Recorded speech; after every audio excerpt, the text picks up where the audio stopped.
remercier. Et quand on dit viens l'adorer, c'est difficile. Si tu as compris ça, même s'il y a neige, même si glace la table la tête des gens, tu vas passer dedans et venir l'adorer. Parce que ce qu'il a fait, personne d'autre ne peut le faire. Ce qu'il a fait pour nous, personne ne peut le faire. Jusqu'à aujourd'hui, personne ne peut le faire. Parce qu'aujourd'hui, praise the Lord. C'est des ceintures. Jusqu'à aujourd'hui. Si tu vas mourir, il faut mourir.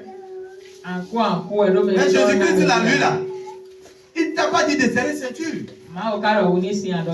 Mais lui-même, il a serré ceinture à ta place. Et il est bon. Pour que toi tu aies la vie. Pour que toi tu aies la paix. Pour que toi tu reçoives des bénédictions. Pour que tu sois en bonne santé. Praise the Lord. Alléluia. Je ne sais pas si vous comprenez. Le vigneron, il suppliait le propriétaire. Laisse, je vais creuser. Creuser là. Ils ont fait trou dans le grotte et ils ont mis son corps dedans. Pour que toi, tu puisses produire des fruits. Amen. Amen. Praise the Lord. Alléluia. Sur la terre, mais remercie-le au moins. Remercie l'Éternel des armées. Remercie Jésus-Christ de Nazareth pour ce qu'il a fait pour nous. On ne cessera de le remercier pour cette grâce qu'il nous a accordée. Pourquoi nous serons devant le trône de gloire aujourd'hui? Oh, merci Seigneur. Merci Papa. Amen. Amen. Assoyons-nous. Soyez bénis. Soyez bénis. Dis-moi Amen. Le vieillard dit, je vais creuser, mettre du fumier. Et dans l'avenir, ça va produire du fruit. Amen. Amen. Amen. Amen. Allons-y dans le livre de Matthieu, chapitre 13. Le livre de Matthieu, chapitre 13, à partir du verset 3. Matthieu, chapitre 13, à partir du verset 3. Matthieu 13, le verset 3. Matthieu, chapitre 13, le verset 3. Oui. Ok, d'accord. Laisse ce verset d'abord. Allons-y dans Jean, chapitre 5. Laissons ce verset d'abord, à partir du premier verset. Après, on va revenir lire ça. Amen. Ouais. Suivez ça très bien. Je suis en train d'expliquer quelque chose de très profond. Si vous ne comprenez pas ça, vous n'allez pas savoir ce que vous êtes venu chercher à l'église. Vous n'allez pas savoir. Vous n'allez pas savoir pourquoi vous adorez le Seigneur Jésus-Christ. Pourquoi vous êtes venu au Père? Parce que c'est le Père qui a encore fait grâce. Parce que c'est lui qui a accepté. Et le vigneron a continué par creuser. Mais quand il a été tué, le Seigneur Jésus-Christ, au moment où il a ressuscité, hein? Suivez ça très bien. Suivez ça très bien. Oui, allons-y. Suivez ça très bien. Quand il a ressuscité, alors il a pris quelque chose. Oui, allons-y. Après cela, il eut une fête des Juifs. C'est Jean 15. C'est Jean 5. 15. 15 à partir du premier verset. C'est qu'il a pris quelque chose. Suivez ça bien. Jean 15, à partir du premier verset. Aujourd'hui, là, je suis trop en esprit. Donc, suivez ça bien. Parce que j'ai tellement de messages que c'est que les messages là, ça vient par compassion. Si je vais donner tout le monde, on ne va pas finir ici. Donc, je vais aller rapidement sur ça. Jean 15, le premier verset. Oui, je suis le vrai cep. Oui. Et mon père est le vigneron.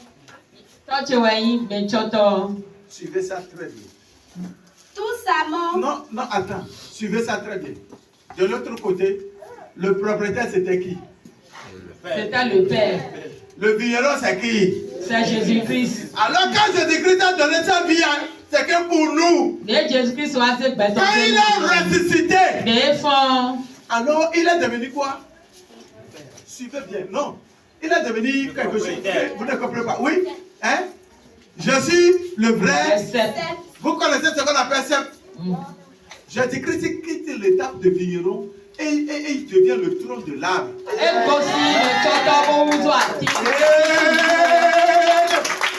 Cela veut dire que tu n'arrives pas à produire de fruits. Alors qu'est-ce qu'il faut faire? Jésus-Christ est venu te remplacer en trop. Parce que tu n'arrivais pas à tirer la nourriture du sol là. Et il est devenu maintenant le trône de l'arbre. Et le père, le propriétaire. Ici, il est le vigneron maintenant là, il veille sur lui. Parce que Jésus-Christ a le trône.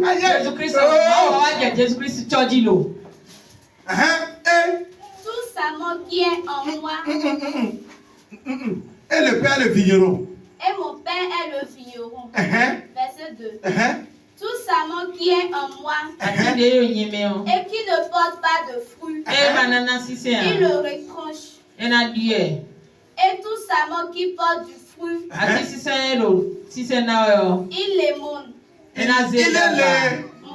Le mot veut dire, c'est qu'il le taille bien, il le fait bien, ou il le donne du fruit, pour que ça donne de fruits. Alors c'est qu'il est sarment.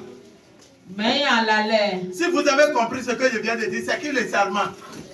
Est-ce que vous comprenez ça? Oui, papa. Sarment veut dire les branches. Oui. Jésus-Christ a dit, je suis le tronc.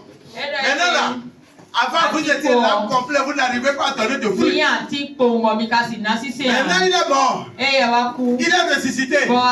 Il est maintenant devenu le tronc. Et maintenant toi tu deviens seulement branche. Hein? C'est qui les branches? C'est... Maintenant là, le Seigneur est pour vous. Comment on dit ça? C'est facile pour toi, il a rendu ça facile. Lui, il a racine en bas. Et dit ça jusqu'au tronc. Maintenant il dit que toi la porte ça seulement pour produire fruit là. Est-ce que c'est aussi difficile? Oh. Répondez-moi, est-ce que c'est difficile? Non. Est-ce que c'est difficile? Non. Maintenant, c'est là où le Seigneur Jésus a dit. Si tu vois que c'est difficile pour toi, alors continue la lecture. En fait qu'il porte encore plus de fruits. Déjà, vous êtes purs. Déjà, vous êtes purs. À cause de la parole que je vous ai annoncée. Verset 4. Oui. Demeurez en moi. Et je demeurerai en vous. Je vous dis, si le tronc là, si tu n'es pas collé au tronc, qu'est-ce qui va se passer? Supposons qu'ils ont coupé branche là. Qu'est-ce qui va se passer? Hein? Ça va se sécher. Ou bien, alors le Seigneur dit, soyez collés à moi. Et moi aussi je serai collé à vous. C'est simple que ça. Comme le sarment ne peut de lui-même porter du fruit. Oui. Comme la branche ne peut lui-même porter de fruits. S'il ne demeure attaché au cep, s'il ne demeure attaché au tronc, ainsi vous ne le pouvez non plus. Ah bon? Il dit maintenant là, c'est que je suis devenu trop. Vous la collez vous à moi seulement. Et vous allez produire beaucoup de fruits. Elle a dit non, que on ne veut pas. Comment ça peut se passer? C'est quelle grâce ça? Oh! Merci papa. Merci papa.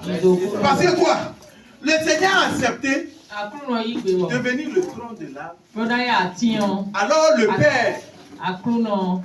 Père étant propriétaire, et il devient maintenant vigneron. À cause de son fils Jésus-Christ. Et à cause de toi. Maintenant le Père veille sur toi. Le Père veille sur toi. Amen. C'est ce que cela veut dire. Mais maintenant, étant en Christ, tu es devenu branche. là, ça ne produit pas toujours. En lit, on continue. Là où tu t'es arrêté, là, continue. Si vous ne demeurez en moi, je suis le cep. Vous êtes les sarments. Oui. Celui qui demeure en moi et en qui je demeure porte beaucoup de fruits. Car sans moi, vous ne pouvez rien faire. Sans Jésus-Christ, on ne peut rien. Ne me dis pas que tu as la force. C'est moi. Si on ne me voit pas, on ne peut pas faire l'église. Si on ne me voit pas, on ne peut pas acheter chaise. Si on ne me voit pas, le patient ne peut pas manger. Ne te dis pas comme ça, tu te confonds trop. Sans Jésus-Christ, tu ne peux rien faire. Je te dis. Praise the Lord. Alléluia. Praise the Lord. Alléluia. Sans Jésus-Christ, lis le verset 5 là. Jésus-Christ me voit.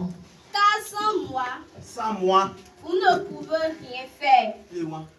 Sans Jésus-Christ, personne ne peut rien faire. C'est pourquoi ça m'étonne. Ça m'étonne des fois. Je suis à la télé,